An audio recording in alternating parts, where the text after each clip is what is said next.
Son portrait partout dans les rues de Kaboul, comme ici, près du Grand Bazar. Le commandant Ahmed Shah Massoud est le seul chef de guerre qui jouit d'une telle aura dans la capitale afghane. Ses fidèles ont fait de lui une véritable icône, comme le commandant Haji Saab Haq, qui a combattu à ses côtés.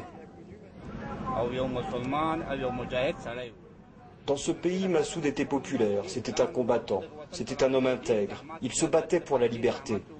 Et c'est pour ça que j'ai mis sa photo sur ma voiture.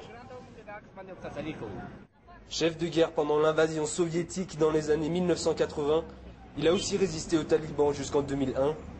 2 kamikazes l'ont assassiné l'avant-veille des attentats du 11 septembre. Le président afghan Hamid Karzai en a fait un héros national et sa légende est entretenue par les autorités afghanes. Une aubaine pour certains Kaboulis qui gagnent leur vie en vendant son image.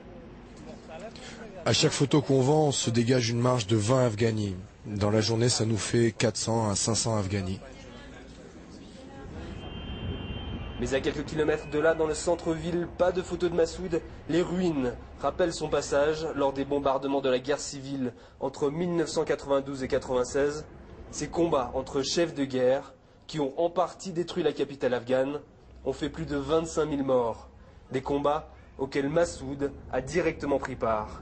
Pour ceux qui vivent dans ces quartiers détruits, 11 ans plus tard, le souvenir de celui qu'on appelle le lion du Panchir reste douloureux. Il a mal fait les choses ici à Kaboul. Ça fait mal au cœur. On habitait ici, juste derrière, dans cette maison. Moi, j'étais réfugié dans le quartier de Kerkana. On a entendu qu'une roquette avait détruit notre maison. Mon père est mort et mon petit frère a été blessé. Il y a eu beaucoup de morts dans les affrontements entre seigneurs de guerre. Massoud, héros national, finalement, pour une petite minorité, mais pour la majorité des Afghans, l'homme a laissé le souvenir de la destruction de Kaboul, un souvenir d'affrontement et de souffrance.